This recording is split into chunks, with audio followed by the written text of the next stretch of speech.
আজ জানাবো কেকেআরের cricketer Sunil Narine এবার জানিয়েছেন কিভাবে গৌতম গম্ভীর কেকেআরকে বদলে দিয়েছেন এবং কেকেআর দলে কিভাবে যোগদান করেছিলেন সুনীল নারিন।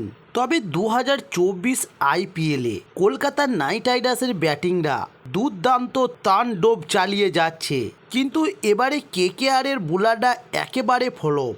তাই কেকেআর আবারও আনতে চলেছে তাদের প্রাক্তন বোলিং কোচ ওয়াসিম আকরমকে। তবে জানুন এ কথা কতটা সত্যা, তার জন্য সম্পূর্ণ ভিডিওটা দেখার অনুরোধ রইল এবং আমার চ্যানেলে নতুন হলে অবশ্যই আমার চ্যানেলটি সাবস্ক্রাইব করে সঙ্গে থাকুন পরবর্তী ভিডিও পাওয়ার জন্য। চলুন শুরু করি। তবে গত কয়েক মৌসুম ব্যর্থতা কাটিয়ে এবার ঘুরে দাঁড়িয়েছে কলকাতার নাইট রাইডার্স, কিন্তু সব কিছু ঠিকঠাক চললে তাদের প্লে অফে যেতে অসুবিধার কথা নয়। তবে অনেকেই এই সাফল্যের পিছনে গৌতম গম্ভীরের মেন্টর হিসাবে আশাটা দেখছেন। তবে এবার একই কথা বলেছেন দলের ক্রিকেটার সুনীল নারিনও। তবে পাঞ্জাব কিংসের বিরুদ্ধে আইপিএলে ম্যাচে নামার আগে সম্প্রচারকারী চ্যানেলে এক সাক্ষাৎকারে নারিন বলেছেন গম্ভীরের উপস্থিত দলের মধ্যে আলাদা শক্তি এনে দিয়েছে। সাধারণ বুদ্ধির বাইরে গিয়েও ওর চিন্তাভাবনা অনেক সাহায্য করেছে দলকে এবং খেলার প্রতি গম্ভীর অনেকটাই আবেগপ্রবল।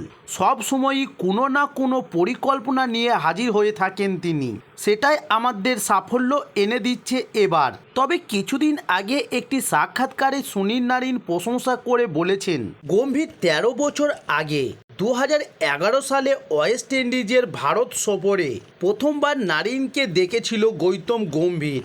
তবে সেই প্রসঙ্গ কেকেআরের নাইটস ডাগ আউট পডকাস্টে দেওয়া এক সাক্ষাৎকারে বলেছিলেন গৌতম গম্ভীর বলেছিলেন সবে 7-8টা ডেলিভারি দেখেছি সুনীল নারিনের। তখনই ভেবেছিলাম ও ক্রিকেট খেলাটার বিশেষ টি-20 ক্রিকেটে একজন কিংবদন্তি হয়ে উঠবে। তবে দেখুন এখন সুনীল নারিন কোথায় রয়েছে, সম্ভবত আইপিএলের ইতিহাসে সেরা বোলারও ও। তবে ভারতে আইপিএল খেলতে এসে দিনে ঘুমাতেন রাসেল নারিন, জেগে থাকতেন রাতে। এবার এমনটাই জানিয়েছেন কেকেআরের প্রাক্তন বোলিং কোচ ওয়াসিম আকরম, কারণ ভারতে খেললেও তারা মনে মনে ওয়েস্ট ইন্ডিজে থাকতেন। তারা ভারতে আইপিএল খেলতে এসে দিনে ঘুমিয়ে থাকতেন অ্যান্ড্রু রাসেল ও সুনীল নারিন, এমনটাই জানিয়েছেন কেকেআরের প্রাক্তন বোলিং কোচ ওয়াসিম আকরম। তবে 2010 সালে কেকেআরে বোলিং কোচ তথা মেন্টর হয়েছিলেন ওয়াসিম আকরম। 2016 সাল পর্যন্ত সেই দায়িত্ব সামলেছেন তিনি। 2012 ও 2014 সালে কেকেআরের ট্রফি নৌপত্রে বড় ভূমিকা ছিল তার। কেকেআরকে কোচিং করানোর সময় নিয়ে একটি সাক্ষাৎকারে মুখ খুলেছিলেন ওয়াসিম আকরম। সেখানে ওয়াসিম আকরম বলেন কেকেআরে থাকাকালীন আমি খুব সকালে ঘুম থেকে উঠতাম। একদিন ব্রাশ করার সময় নারিনকে দেখলাম, ওর চোখ ফুলেছিল। তখন আমি নারিনকে জিজ্ঞেস করলাম, তবে তখন নারিন জবাবে যা বলল তা শুনে আমি অবাক হয়েছিলাম। তবে নারিন কি বলেছিলেন এই বিষয়ে আকরম বলেন, ও বলল সারা রাত জেগেছি। আমি জিজ্ঞাসা করলাম কেন, তাতে ও বলল এখানে এসেও ও ওয়েস্ট ইন্ডিজের সময় ধরে চলছে, তাই সারা রাত জেগে থাকে, সারাদিন ঘুমোয়। রাসেলও সেটাই করে। তবে ম্যাচের দিন বিষয়টা আলাদা, অনুশীলনের পরে হোটেলে ফিরে ওরা ঘুমিয়ে পড়তো। তবে চলতি মৌসুমে বলের পাশাপাশি ব্যাট হাতেও ফর্মে রয়েছে নারিন। 8টি ম্যাচে 300-র উপর রান করেছেন তিনি, যা কেকেআরে ব্যাটারদের মধ্যে সর্বাধিক রান। তবে নারিনের ব্যাটিংয়ের কথা উঠে এসেছে আক্রমণের কথাতেও। তিনি বলেন সবাই ভাবেন নারিন খুব ভালো বল করেন, তবে পাশাপাশি ও খুব ভালো ব্যাটও করে। বিশেষ সব বড় বড় লিগে ব্যাটিংয়ের জন্য ওর নাম রয়েছে। আমি জানি গৌতম গম্ভীর ওর উপর সেই বিশ্বাসটা দেখেছিল, সেই কারণেই নারিন এত ভালো খেলছে। তবে আইপিএলে কোন নারিন, যে নারিনকে 2012 সালে খুঁজে এনেছিলেন দলের মালিক শাহরুখ খান এবং গৌতম গম্ভীর।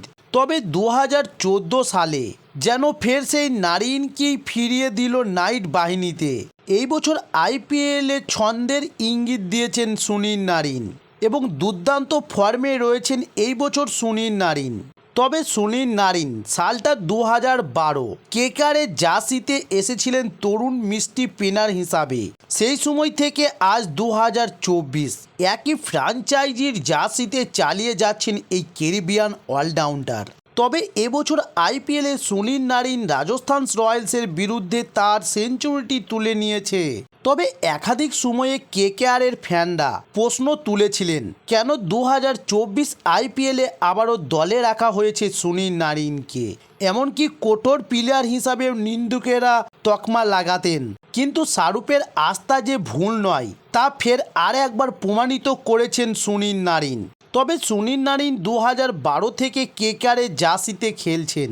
2012 এবং 2014 সালে যে দুবার কেকেআর চ্যাম্পিয়ন হয়েছিল সেই দুইবারও সুনীল নারিনের অবদান ছিল আকাশ ছোঁয়া। তবে এবার জানুন 2024 আইপিএলে পাঞ্জাবে ব্যাটারদের হাতে তুলোধাঁধা, ক্রিকেটারদের পাশে দাঁড়িয়েছেন পণ্ডিত, বার্তা দিয়েছেন। তবে এবার জানুন 2024 আইপিএলে পাঞ্জাবের ব্যাটারদের হাতে তুলোধাঁধা কেকেআরের বোলাররা। তাই এবার কেকেআরের কোচ চন্দ্রকান্ত পণ্ডিত বার্তা দিয়েছেন কেকেআরের ক্রিকেটারদের। তাই এবার চন্দ্রকান্ত পণ্ডিত বলেছেন, চলো এবার সাহস দেখাতে হবে, আমাদেরকে প্রত্যেককে শক্তিশালী হতে হবে সামনে এগিয়ে যাওয়ার জন্য। একে উপরের দিকে, ডান দিকে, বাঁ দিকে তাকাও, দেখো বিশ্বাস আসবে যে সকলে আরও ভালো ক্রিকেট খেলতে পারবে এবং 2024 আইপিএলে চ্যাম্পিয়ন হতে পারবে। তবে এবারের আইপিএলে ইডেন গার্ডেন্সে পাঞ্জাব কিংসের বিরুদ্ধে বাজেভাবে হেরেছে কলকাতা নাইট রাইডার্স। 261 রান তুললেও ডিফেন্ড করতে পারেনি কেকেআরের বোলাররা। 8 বল বাকি থাকতেই ম্যাচ জয় তুলে নিয়েছিল প্রীতি জিন্টারের দল। তবে কেকেআরের কর্ণধার শাহরুখ খান দলকে সবসময়ই সমর্থন করেন, কিন্তু বারবার বড় রান তুলেও দলকে হারতে দেখে মোটেও খুশি নন শাহরুখ খান। শাহরুখের সামনে কোথায় বোলাররা বাড়তি তাগিদ দেখাবে তা না সুনীল নারিনকে বাদ দিলে কেউ দাঁড়াতে পারলেন না এদিন কিংস 11 পাঞ্জাবের বিরুদ্ধে। তবে প্রতিপক্ষ যদি শক্তিশালী হতো তাও কথা থাকতো, কিন্তু শিখর ধাওয়ানহীন পাঞ্জাব একেবারে আইপিএলে অন্য দল যাদের ধারাবাহিকতা ছিল না, ফলে তাদের বিরুদ্ধে ঘরের মাঠে এমন হারের পর কেকেআরের ক্রিকেটাররা বেজায় চাপে। তবে নাইটদের চাপে পড়ার আর একটা কারণ আছে, যেটি হচ্ছে কলকাতা নাইট রাইডার্সের আর মাত্র 2টি ম্যাচ রয়েছে কলকাতা ইডেন গার্ডেন্সে, দিল্লি ক্যাপিটালস এবং মুম্বাই ইন্ডিয়ান্সের বিরুদ্ধে। তবে আপাতত এই দুই দল নাইটদের নিচে থাকলেও সোমবার দিল্লির বিপক্ষে হেরে গেলেই চাপে পড়ে যাবে কলকাতা নাইট রাইডার্স। কারণ চেন্নাই সুপার কিংসের ঘাড়ে নিঃশ্বাস ফেলছে দিল্লি, তারাও 10 পয়েন্ট নিয়ে পৌঁছে যাবে। ফলে ক্রিকেটাররা কিছুটা হলেও চাপে এবার কেকেআরের। তবে এরই মধ্যে তাই ভোকাল টেকনিক দিয়ে খেলোয়াড়দের চার্জ অফ করার চেষ্টা করলেন কেকেআরের কোচ চন্দ্রকান্ত পণ্ডিত। কারণ পরিসংখ্যা বলছে সুনীল নারিনের 4 ওভার 24 রান যদি বাদ দেওয়া হয় তাহলে পাঞ্জাবের বিরুদ্ধে নাইটদের বাকি বোলাররা মাত্র 88 বলে 238 রান দিয়েছে এদিন, তাও আর বিনা উইকেটে। তাই মাথা ব্যথা থেকেই যাচ্ছে কলকাতা নাইট রাইডার্সের দলে।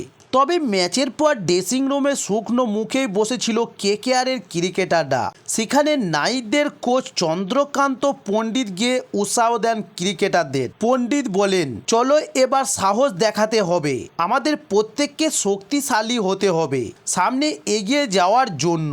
একে ওপরের দিকে, ডান দিকে, বাঁ দিকে তাকাও, দেখো বিশ্বাস আসবে যে সকলে আরও ভালো ক্রিকেট খেলতে পারো। চ্যাম্পিয়নরা কখনোই আক্ষেপ করে না, তারা একে অপরের সঙ্গে ঐক্যবদ্ধ হয়ে লড়াই করে। এবং পণ্ডিত এদিন আরও বলেছেন, ক্রিকেটারদের মনোবল ভেঙে পড়া মানে ম্যাচের শুরুর আগেই পিছিয়ে পড়া। তাই রিঙ্কু শ্রেয়স আয়ারকে চাঙ্গা করতে পণ্ডিত বলেন, ভয় ডরহীন ক্রিকেট খেলতে হবে। ড্রেসিং রুমে নাইটদের কোচ বলেন, সামনের ম্যাচগুলি নিয়ে ভাবতে হবে তাদের, অনেকগুলি ম্যাচ আছে যেখানে নিজেদের সেরাটা দিতে হবে, ভালো ক্রিকেট খেলতে হবে। ড্রেসিং রুমে নেতিবাচক পরিবেশও ফিরিয়ে আনতে হবে, আরও ভালোভাবে কামব্যাক করো, ভয় ডরহীন মানসিকতা আনতে হবে সকলের মধ্যে। তো দর্শক বন্ধুরা, এই ছিল আজকের নিউজ। আরও খেলার নিত্য নতুন ভিডিও পাওয়ার জন্য অবশ্যই আমার চ্যানেলটি সাবস্ক্রাইব করে সঙ্গে থাকুন। নমস্কার।